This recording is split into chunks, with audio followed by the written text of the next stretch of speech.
పంచకృత్యములు. కృత్యము అంటే చెయ్యదగినది అని అర్థం. ఎవరు చేయదగినవి? పరమేశ్వర స్వరూపం మాత్రమే చేయదగినటువంటి పనులు కొన్ని మనం చెప్పుకుంటున్నాం. అవి 5 రకాలైనటువంటి పనులు చేస్తుంది పరమేశ్వర స్వరూపము. ఇక్కడ చిన్న అనుమానం వస్తుందర్రా.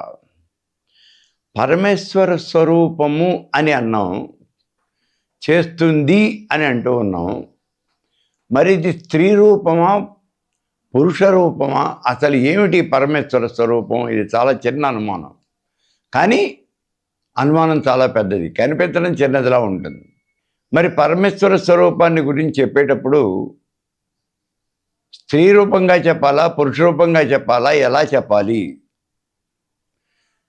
తారకాసురుడి యొక్క బాధలు పడలేక దేవి భాగవతంలో దేవతలు, మునీశ్వరులు, ఋషీశ్వరులు అందరూ కూడా శ్రీ మహావిష్ణువు యొక్క ఆధ్వర్యంలో హిమాలయాలకు వెళ్ళిపోయి అక్కడ ఆ పరమేశ్వర స్వరూపాన్ని వాళ్ళు 12 సంవత్సరాల పాటు పరిపరి విధాలా ప్రార్థన చేశారు.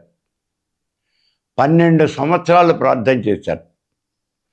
ఏమిటి ఈ 12? ఇంకో సంవత్సరం ఎక్కువ చేయొచ్చు కదా, లేదా ఒక సంవత్సరం తక్కువ చేయొచ్చు కదా? కాదు, 12 సంవత్సరాలే ప్రార్థన చేస్తారు. ఎందుకని 12 సంవత్సరాలు? ఏమిటి ఇందులో అంటే, ఆ రోజుల్లో ఒక పద్ధతి, ఒక నియమము, ఒక నిష్ఠ అనేది ఉండేది. ఇటువంటి ఆధ్యాత్మిక కార్యక్రమాలు ఏవైనా కనుక చేసినట్లయితే, ధ్యానము, సమాధి ఇలాంటివి కనుక చేసినట్లయితే 12 అనేది ఒక సంఖ్య పెట్టుకునేవాళ్ళు. వాడు తపస్సు చేస్తున్నాడు, 12 సంవత్సరాల పాటు తపస్సు చేస్తాడు. త్రిపుర రహస్యంలో తంగణుడు అనేవాడు ఒక మహర్షి. ఆయన పేరు తంగణ మహర్షి, తంగణుడు. ఆయన బెంగాల్ ప్రాంతంలో నదీ తీరంలో ఉంటాడు. ఆ దేశాన్ని పరిపాలిస్తూ ఉన్నటువంటి రాజు అశ్వమేధ యాగం చేస్తాడు. ఆ అశ్వమేధ యాగానికి ఆయన గుర్రాన్ని వదిలిపెడతాడు. ఆ అశ్వానికి రక్షణగా రాజుగారి తమ్ముడే ఆయనే వస్తాడు. ఈ తంగణ మహర్షి ఆశ్రమం దగ్గర నుంచి ఆ దరిదాపుల నుంచి అశ్వం వెళ్ళిపోతూ ఉన్నది. దాని వెనకాలే వెళ్ళిపోతూ ఉంటాడు ఈ రాజుగారు. పక్కన తంగణ మహర్షి యొక్క ఆశ్రమం ఉంది, ఆశ్రమానికి వెళ్ళాలి, ఆయన దర్శనం చేసుకోవాలి అనేటువంటి జ్ఞానం ఆయనకి లేదు. ఇక్కడ మనం గుర్తించాల్సిన విషయం ఒకటి, మనం ఎప్పుడైనా ఎక్కడికైనా వెళుతూ ఉన్నప్పుడు త్రోవలో కనుక ఎవరైనా పెద్దవాళ్ళు ఉన్నట్లయితే తప్పనిసరిగా ఆగి వాళ్ళకి నమస్కారం పెట్టి వెళ్ళాలి. ఇది పద్ధతి, సంప్రదాయం. ఇదే మన యొక్క ఆచారం. ఒకవేళ పెట్టకపోతే ఏమవుతుందండి? ఆయన యొక్క పరివారం కోపిస్తుంది. ఆ పెద్ద ఆయన యొక్క పరివారం ఉంటుంది కదా, వాళ్ళ కోపం వస్తుంది. వాళ్ళ కోపం వస్తే వాళ్ళు ఏమైనా చేస్తారు. ఇప్పుడు మనం విజయవాడ నుంచి బెంగళూరు బయలుదేరాం. అది వయా తిరుపతి వెళుతుంది ఆ బస్సు. మరి తిరుపతి వెళ్ళినప్పుడు ఆ తిరుపతిలో పెద్ద ఆయన ఉన్నాడు కదా, వెంకటేశ్వర స్వామి, ఆయనకి నమస్కారం పెట్టాలి. లెక్క ప్రకారం అయితే మనం తిరుపతిలో ఆగి ఆయన దగ్గరికి వెళ్ళి ఆయన దర్శనం చేసుకుని ఆ తర్వాత మాత్రమే మనం బెంగళూరు వెళ్ళాలి. కానీ మనం బస్సులో వెళుతున్నాం, బస్సు అంతసేపు ఆగదు. మరి ఇటువంటి సమయంలో ఆ బస్సులో నుంచే ఓ నమస్కారం పెట్టేయండి. స్వామి, నేను రాలేకపోతూ ఉన్నాను, పరిస్థితులు నాకు అనుకూలించటం లేదు, నేను రాలేకపోతున్నాను, నన్ను క్షమించు, నువ్వు నమస్కారం పెట్టి వెళ్ళిపోడు. లేకపోతే ఆయన యొక్క పరివారము అది కోపిస్తుంది. అదే జరిగింది ఇక్కడ. ఈ రాజుగారు ఆయన నమస్కారం పెట్టకుండా, అసలు ఈ ఋషీశ్వరుడి యొక్క దర్శనం చేసుకోకుండా అలా వెళ్ళిపోతూ ఉన్నాడు. ఈ తంగణ మహర్షికి ఒక కుమారుడు ఉన్నాడు. అతడు 18-20 సంవత్సరాల వయసు ఉన్నటువంటి వాడు, ముని కుమారుడు. చూశాడు, ఏమిటి రాజుగారికి ఇంత అహంభావం? మా ఆశ్రమం పక్క నుంచి వెళుతూ మా తండ్రి గారికి ఆయన దర్శనం చేసుకోకుండా వెళుతూ ఉన్నాడు, ఆయన నమస్కారం పెట్టకుండా వెళుతూ ఉన్నాడు అని ఏ అశ్వానికైతే వెనకాల పెడుతూ ఉన్నాడో అశ్వాన్ని ఎత్తుకుపోయాడు ఆయన. అశ్వమేధానికి వదిలిపెట్టినటువంటి అశ్వాన్ని ఈ తంగనపుత్రుడు ఎత్తుకుపోయాడు. ఎత్తుకుపోయి దాచిపెట్టేశాడు. ఎక్కడ దాచాడో తెలీదు, ఏమైందో తెలీదు, ఎవరితో యుద్ధం చేయాలో తెలీదు. ఆ అశ్వాన్ని ఎలా రక్షించుకోవాలో రాజుగారికి అర్థం కాల. అప్పుడు ఆయన ఈ మహర్షి దగ్గరికి వస్తాడు. ఆ మహర్షి ఏమో తపస్సులో ఉన్నాడు, సమాధి స్థితిలో ఉన్నాడు. ఆయన ముందు కూర్చొని స్వామి నా అశ్వాన్ని ఎట్లా ఎత్తుకుపోయారు అని చెప్తాడు. ఆయన సమాధి స్థితిలో ఉన్నాడు, నీ మాటలు వినే పరిస్థితిలో లేడు. అప్పుడు ఈ తంగనుడి యొక్క కుమారుడు తంగనపుత్రుడు వచ్చి వాడే ఎత్తుకెళ్ళింది ఈ అశ్వాన్ని. తండ్రి గారు సమాధి స్థితిలో ఉన్నారు, వారు నిన్ననే ఈ స్థితిలోకి వెళ్ళారు, సమాధిలోకి వెళ్ళారు, ఇంకా 12 సంవత్సరాల దాకా వారి స్థితిలో నుంచి బయటికి రారు అని చెప్తాడు. అంటే ఆ రోజుల్లో ఈ 12 అనేది ఒక సంఖ్య, ఒక నియమం. అది ఎవరైనా ధ్యానం చేసినా తపస్సు చేసినా 12 సంవత్సరాల పాటు అలా కూర్చొని చేసేవాళ్ళు. సరే, ఇప్పుడు ఈ దేవతలు, మునీశ్వరులు, ఋషీశ్వరులు అందరూ కూడా హిమాలయాలకు వెళ్ళిపోయారు. అమ్మవారిని పరిపరి విధాలా ప్రార్థన చేశారు. పరిపరి విధాలా ప్రార్థన చేయటం అంటే ఏం చేశారు? ఇక్కడ వీళ్ళు కొంతమంది మామూలుగా పద్మాసనం వేసుకొని కూర్చుని తపస్సు చేస్తూ ఉన్నారు, అమ్మవారిని ధ్యానం చేస్తున్నారు. కొంతమంది యోగం చేస్తూ ఉన్నారు. కొంతమంది ఒంటి కాళ్ళ మీద నుంచుని 2 చేతులు పైకెత్తి తల ఆకాశంలోకి చూస్తూ నమస్కారం చేస్తూ ఉన్నారు. కొంతమంది పీకెలోతో నీళ్లలో దిగిన ఆ దేవిని ప్రార్థన చేస్తూ ఉన్నారు. కొంతమంది చుట్టూ కట్టెలతో మంట పెట్టుకుని ఆ మంట మధ్య కూర్చొని అమ్మవారిని ధ్యానం చేస్తున్నారు. ఇలా రకరకాలైనటువంటి పద్ధతుల్లో కొంతమంది పారాయణలు చేస్తున్నారు, కొంతమంది మంత్రజపం చేస్తూ ఉన్నారు. ఇలా జరుగుతూ ఉన్నటువంటి ఈ స్థితిలో 12 సంవత్సరాలు గడిచిపోయినాయి. చైత్రశుద్ధ నవమి శుక్రవారం ఆ పరంజ్యోతి, ఆ పరాత్పరి, ఆ దేవదేవి వాళ్ళందరికీ కూడా దర్శనం ఇచ్చింది అన్నాడు. అది పరమేశ్వర స్వరూపం. ఇప్పుడు ఇలా పరమేశ్వర స్వరూపం వచ్చినటువంటిది ఎలా ఉన్నది? కోటి సూర్య ప్రతీకాశం చంద్ర కోటి సుశీతలం, కొన్ని కోటాను కోట్ల సూర్యుల యొక్క కాంతితో, కొన్ని కోట్ల చంద్రుల యొక్క చల్లదనంతో ఆవిడ ప్రకాశిస్తూ ఉన్నది అన్నాడు. అయితే ఆవిడకి ఆది అంతము అనేది లేదు, పైన కింద మధ్య అడ్డము అనేది లేదు, సర్వత్రా వ్యాపించి ఉన్నది. అటువంటిది ఆ పరమేశ్వర స్వరూపం. ఆ పరమేశ్వర స్వరూపానికి ఆద్యంతములు లేవు. ఇప్పుడు అనుమానం, ఇది స్త్రీనా పురుషుడా, అసలు ఎవరు అని. నా స్త్రీ రూపం అథవా నపుం రూపం అదో భయం. అది స్త్రీ రూపం కాదు, అలాని పురుష రూపం అంతకన్నా కాదు, 2 కానటువంటిది అంతకన్నా కాదు. మరి ఏమిటి పరమేశ్వర స్వరూపం అంటే? కాబట్టి ఇక్కడ పరమేశ్వర స్వరూపము ఎలా ఉంటుంది అంటే, అది స్త్రీనా పురుషుడా అనే అనుమానం వచ్చినప్పుడు కొన్నిసార్లు మనం దాన్ని స్త్రీ రూపంగా చెప్తూ ఉంటాం, కొన్నిసార్లు పురుష రూపంగా చెప్తూ ఉంటాం. అందుకే పరమేశ్వరుని మనం పిలిచేటప్పుడు పరమేశ్వరుడు, పరమేశ్వరి, దేవదేవి, మహాదేవి, ఇలా స్త్రీవాచ్యాలతోనూ పురుషవాచ్యాలతోనూ రెండింటితోనూ కూడా ఆ పరమేశ్వరుణ్ణి మనం ధ్యానం చేయటం అనేది జరుగుతుంది. ఇప్పుడు ఈ పరమేశ్వర స్వరూపం, ఇలా ఉన్నటువంటి ఈ పరమేశ్వర స్వరూపం పంచకృత్యములు చేస్తోంది. పరమేశ్వర స్వరూపం మాత్రమే కొన్ని పనులు చేస్తుంది, ఆ పనులు ఇంకెవరు చేయలేరు. అవి ఏమిటి అంటే పంచకృత్యములు. ఏమిటి ఆ పంచకృత్యములు? సృష్టి, స్థితి, సంహారము, తిరోధానము, అనుగ్రహము అనేవి పంచకృత్యములు. సృష్టి, స్థితి, సంహారము, తిరోధానము, అనుగ్రహము. ఈ 5 కూడా 5 రకాలైనటువంటి రూపాలు ధరించి ఏ పని చేయడానికి ఆ రూపమే ఎత్తుతుంది. అలా ఇన్ని రూపాలు ధరించి ఈ పనులు ఇన్ని రకాల పనులు చేస్తూ ఉంటుంది.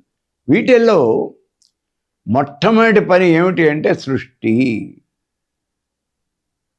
సృష్టి ఎలా చేస్తుంది?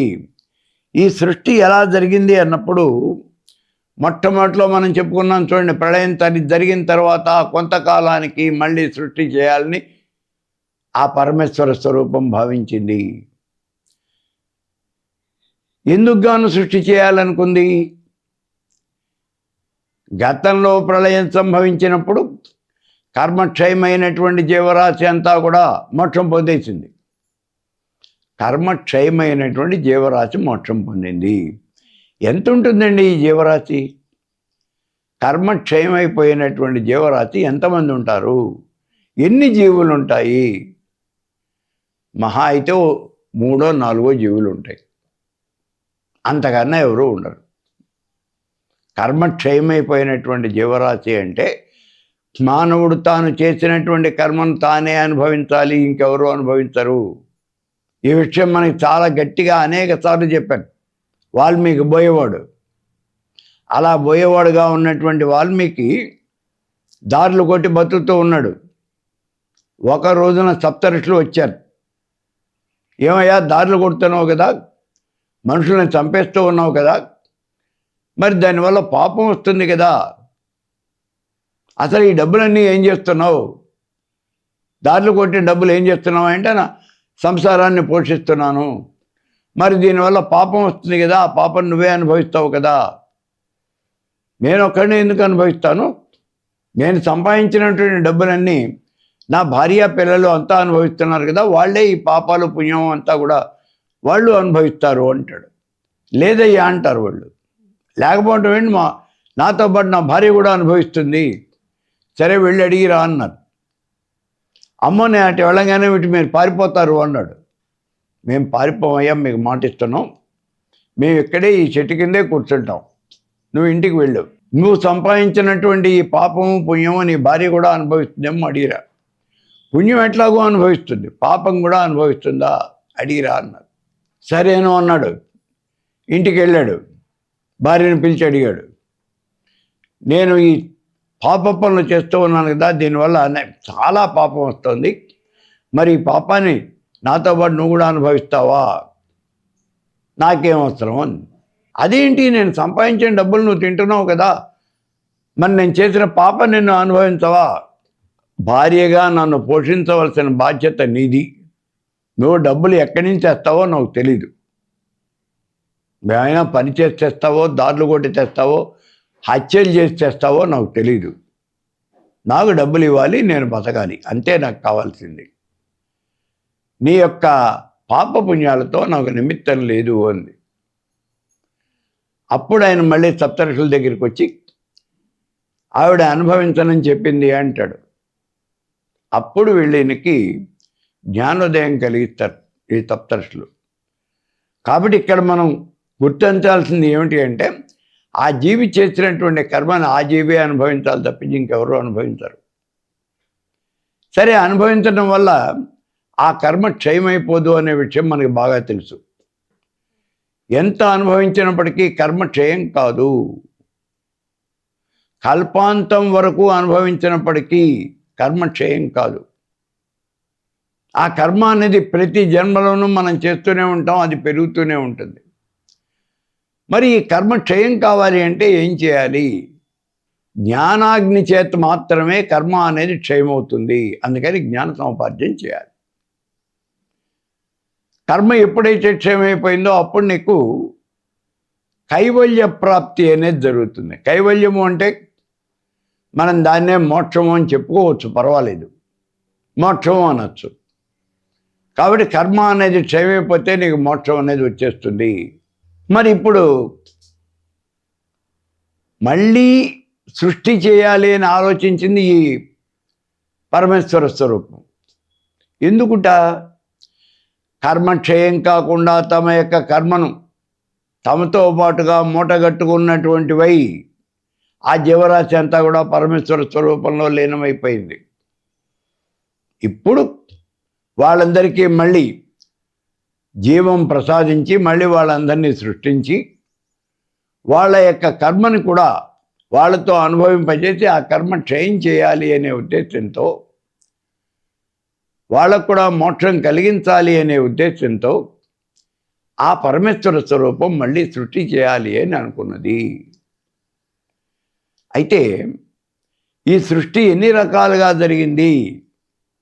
అనేక రకాలైనటువంటి సృష్టి జరిగింది అని సృష్టి మీద భిన్నమైన అభిప్రాయాలు ఉన్నాయి. మనం మొన్న చెప్పుకున్నాం చూడండి, సృష్టి ఎలా జరిగింది అంటే నిరాకారమైనటువంటి ఆ పరబ్రహ్మ నుంచి ముందు అవ్యక్తం వచ్చింది, అవ్యక్తం నుంచి మహత్తత్వం, మహత్తత్వం నుంచి అహంకారం.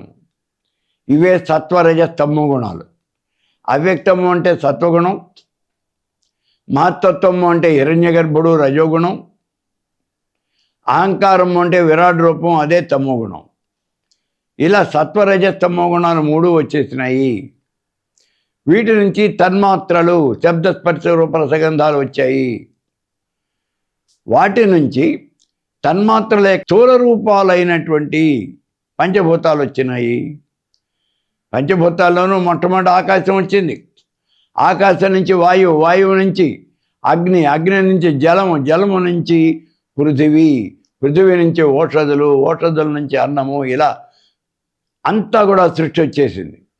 ఆ తర్వాత జీవజాలము, ప్రాణికోటి అనేది పుట్టింది. ఇది సృష్టి క్రమము అని మనకు ఉపనిషత్తులో చెప్తూ ఉన్నారు. తైత్రీయ ఉపనిషత్తులో చెప్పారు ఈ మాట. మిగిలిన చోట్ల ఈ సృష్టి అనేది గుణముల ద్వారా ఆవిర్భవించింది, జరిగింది అన్నారు. ఏకగుణ సృష్టి, ద్విగుణ సృష్టి, త్రిగుణ సృష్టి, ఇలా గుణత్రయ విభాగంతో సృష్టి జరిగింది అన్నారు. అది ఎలాగండి? ఏకగుణ సృష్టి, సత్వగుణం వల్ల దేవతలు ఇత్యాదులు పుట్టారు, రజోగుణం వల్ల మానవులు పుట్టారు, తమో గుణం వల్ల రాక్షసులు పుట్టారు అన్నాడు. మరి ఇంకోటి ఏమిటి? ద్విగుణ సృష్టి, ఇది ఏకగుణ సృష్టి. ద్విగుణ సృష్టి అంటే సత్వం, సత్వంలో రజం, సత్వంలో తమం. అలాగే సత్వగుణం రజోగుణంలో రజోగుణం, రజోగుణంలో తమో గుణం, ఇలా వచ్చేసినాయి. ఈ ద్విగుణ సృష్టి.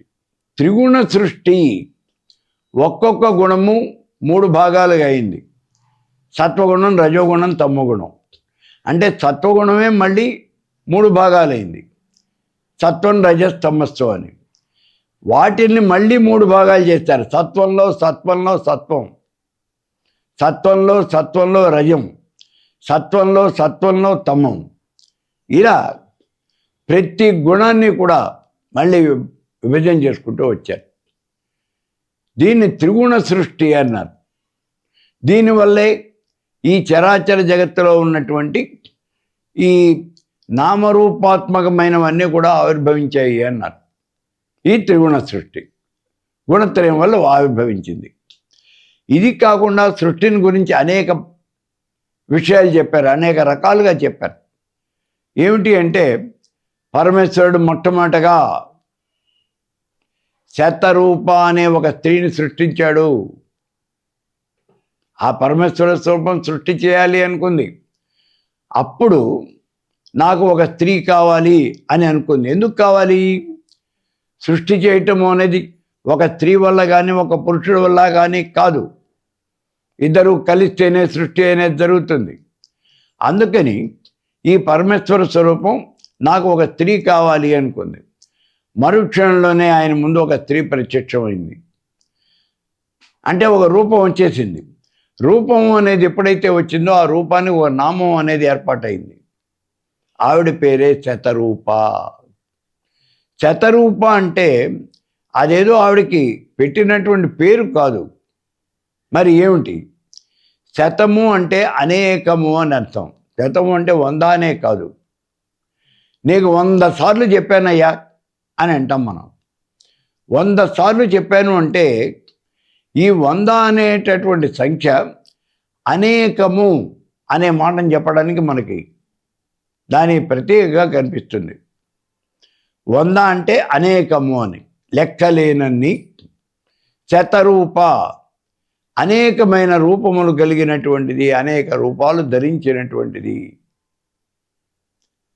ఇప్పుడు ఆ శతరూప అనేది ఆ స్త్రీ ప్రత్యక్షమైంది, ఆవిడ పేరే శతరూప. ఇప్పుడు ఆ పరమపురుషుడు అంటే ఆ బ్రహ్మము పురుషుడైనాడు, ఆయనే స్వయంభవమనువు. ఇలా మొట్టమొదటిసారిగా స్వయంభవమనువు శతరూప వీళ్ళిద్దరూ కూడా బయటకు వచ్చారు. వీళ్ళే మొట్టమొదటి దంపతులు. వీళ్ళ నుంచే ఈ సృష్టి అనేది మొత్తం ఆవిర్భవించింది.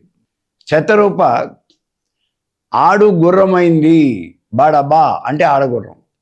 ఈ స్వయంభవమును మోగ గుర్రమైనాడు, అశ్వజాతి అనేది పెరిగిపోయింది. అలాగే ఆవిడ ఆవైంది, ఈయన వృషభమైనాడు. ఒకటి కాదు, ఈ చరాచర జగత్తులో మన కంటికి కనిపిస్తున్నవి కనిపించినటువంటివి ఎన్ని రకాలైనటువంటి జీవజాలం ఉందో అన్ని రకాల రూపాలు ఆ శతరూప పొందింది. అందుకే ఆవిడికి శతరూప అన్నారు. అనేకమైనటువంటి రూపాలు పొందినటువంటిది. కొన్ని వందలు, వేలు, లక్షలు, ఎన్నండి 84 కోట్ల రకాలైనటువంటి రూపాలు పొందింది. ఎలా చెప్తున్నాం మనం? సృష్టిలో 84 కోట్ల రకాలైన జీవజాలము, జీవరాశి ఉన్నది అని చెప్తున్నాయి మనకి శాస్త్రాలు. కాబట్టి ఇన్ని రూపాలు ఆవిడ ధరించింది. అందుకే ఆవిడని శతరూప అన్నారు. వీళ్ళ నుంచే ఈ సంతతి అంతా కూడా, ఈ జగత్తంతా కూడా ఆవిర్భవించింది అని చెప్పుకున్నాం. అలాగే మనకి దక్ష ప్రజాపతి యొక్క కుమార్తెలు, వాళ్ళందరినీ కూడా కశ్యపుడికి ఇచ్చి వివాహం చేశాడు అన్నాం. వాళ్ళల్లో ఒక్కొక్కళ్ళకి ఒక్కొక్క రకమైనటువంటి జీవజాలం ఆవిర్భవించింది. దితికి పుట్టినటువంటి వాళ్ళు దైత్యులు, ఐతికి పుట్టినటువంటి వాళ్ళు దేవతలు. అలాగే మనకి చెప్పారు చూడండి, వెనత, కద్రువ, వీళ్ళ పాములు, తేళ్ళు, చెట్లు, చేమలు అన్నీ కూడా ఈ కశ్యప ప్రజాపతి యొక్క భార్యలయందే జన్మించారు. అంటే ఇలాగే సృష్టి జరిగింది అని చెప్పారు. ఇలా సృష్టి జరిగినటువంటి విధానాన్ని గురించి మనకి వేదాల్లోనూ అలాగే ఉపనిషత్తుల్లోనూ పురాణాల్లోనూ అనేక రకాలుగా చెప్పడం జరిగింది. ఈ చరాచర జగత్తులో పంచకృత్యములు అన్నాం. పంచకృత్యాల్లోనూ ముఖ్యమైనటువంటి ఏమిటి అంటే సృష్టి.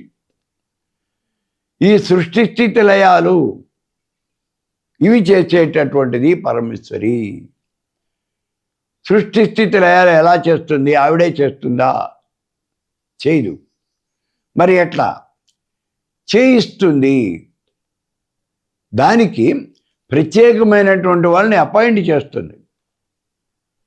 ఇంకో రకంగా చెప్పాలి అంటే తానే ఒక ప్రత్యేకమైన రూపాన్ని ధరించి ఆ పని పూర్తి చేస్తుంది.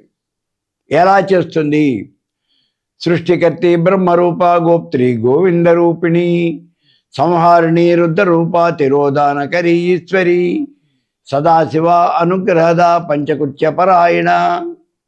ఇలా 5 రకాలైనటువంటి పనులు కూడా ఆవిడ చేస్తుంది అని మనం చెప్పడం జరుగుతూ ఉన్నది.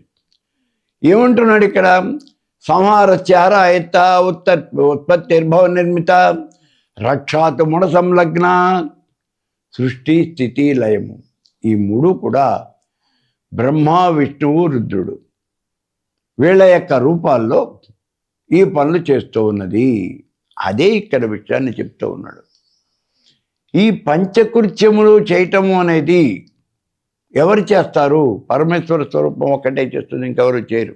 ఇంకెవరికి కూడా ఈ పంచకృత్యాలు చేసేటటువంటి అధికారం లేదు, వాళ్ళకి అవకాశం లేదు. మనం ముక్త పురుషుడు అని చెప్పాం. మానవుడు మరణించిన తర్వాత బ్రహ్మరంధం గుండా బయటికి వెళ్ళిపోయాడు, అక్కడి నుంచి పరమపదానికి వెళ్ళిపోయాడు. ఆ పరమపదంలో ముక్త పురుషుడుగా అక్కడే ఉన్నాడు అని చెప్పుకున్నాం. మనం అమ్మవారిని గురించి చెప్తూ ఉన్నప్పుడు కూడా శ్రీచక్రంలో ఉన్నటువంటి 8వ ఆవరణ త్రికోణం, ఆ త్రికోణంలో కామేశ్వరి, వజ్రేశ్వరి, భగమాలిని అనేటటువంటి ముగ్గురు దేవతలు ఉన్నారు. ఈ ముగ్గురు దేవతలు కూడా సాక్షాత్తు అమ్మవారితో సమానమైనటువంటి బలము, తేజస్సు కలిగినటువంటి వాళ్ళు, అటువంటివే ఆయుధాలు ధరించినటువంటి వాళ్ళు. వాళ్ళందరూ కూడా చాలా గొప్పవాళ్ళు. మరి వాళ్ళు ఏం చేస్తారు అక్కడ? అమ్మవారు ఏ పనులు అయితే చేస్తుందో అన్ని పనులు వాళ్ళే చేస్తారు. అమ్మవారు చేసే ప్రతి పని వాళ్ళే చేస్తారు. కానీ ఈ పంచకృత్యములు కూడా చేస్తారా? చేయరు. పంచకృత్యములు చేసేటటువంటి అధికారం వాళ్ళకు ఉండదు. అది కేవలము పరమేశ్వర స్వరూపమే చేస్తాడు. ఇప్పుడు మనకి హనుమంతుడిని మనం ప్రార్థిస్తూ ఉంటాం, కోరికలు తీర్చమని. ఒక్కొక్కసారి శ్రీరామచంద్రుడిని ప్రార్థిస్తాం. రాముడిని మనం ప్రార్థిస్తూ ఉంటే హనుమంతుడు వచ్చాడు మనకి చెప్తాడట, ఓ సాధకుడా, నువ్వు శ్రీరామచంద్రుడిని ఆయన్ని డిస్టర్బ్ చేయకు, ఆయన ఇబ్బంది పెట్టకు, నీకు కావలసిన కోరిక ఏదో నాకు చెప్పు, నేను తీరుస్తాను. అంటే రాముడితో సమానమైనటువంటి శక్తి కలిగినటువంటి వాడు హనుమంతుడు. ఇలా ప్రతి చోట కూడా ఆ పరబ్రహ్మ స్వరూపంతో సమానమైనటువంటి శక్తియుక్తులు కలిగిన వాళ్ళు ఉంటారు. వాళ్ళు అన్ని పనులు చేస్తారు. కానీ ఇదిగో ఇది మాత్రం చేయరు. ఈ పంచకృత్యములు మాత్రం చేయరు. అందుకని సృష్టికర్తి బ్రహ్మరూప, చతుర్ముఖుడైనటువంటి బ్రహ్మరూపంలో సృష్టి చేసేటటువంటిది. గోప్త్రి గోవింద రూపిణి, విష్ణు రూపంలో లోకాలన్నీ కూడా రక్షించేది. సంహారిణి రుద్ర రూప, రుద్రుడి యొక్క రూపంలో లయం చేసేది. ఈ జగత్తులన్నీ కూడా నాశనం చేసేస్తూ ఉంటుంది. తిరోధానకరి ఈశ్వరి, ఈశ్వరుడి రూపంలో మనకి బ్రహ్మ విష్ణువు రుద్రుడు ముగ్గురే తెలుసు. ఈశ్వరుడు సదాశివుడు అని ఇంకో ఇద్దరున్నారు. ఆ ఈశ్వరుడి రూపంలో అణువు కూడా లేకుండా మొత్తం సర్వనాశనం చేసి పారేస్తుంది. దుంప నాశనం చేసేస్తుంది, ఇంకేం మిగలదు. అయిపోయిన తర్వాత సదాశివ అనుగ్రహద, సదాశివుడి రూపంలో మళ్ళీ ఈ చరాచర జగత్తంతా కూడా సృష్టి చేయటానికి అనుగ్రహిస్తుంది. అందుకే ఇక్కడ సృష్టికర్త్రి బ్రహ్మరూప, గోప్త్రి గోవింద రూపిణి, సంహారిణి రుద్ర రూప, తిరోధానకరి ఈశ్వరి, సదాశివ అనుగ్రహద, పంచకృత్యపరాయణ. ఇది మనం 264 నుంచి 274 నామం దాకా, అంటే ఈ 11 నామాల్లోనూ కూడా ఈ పంచకృత్యములు అనే విషయాన్ని వివరించడం జరుగుతుంది.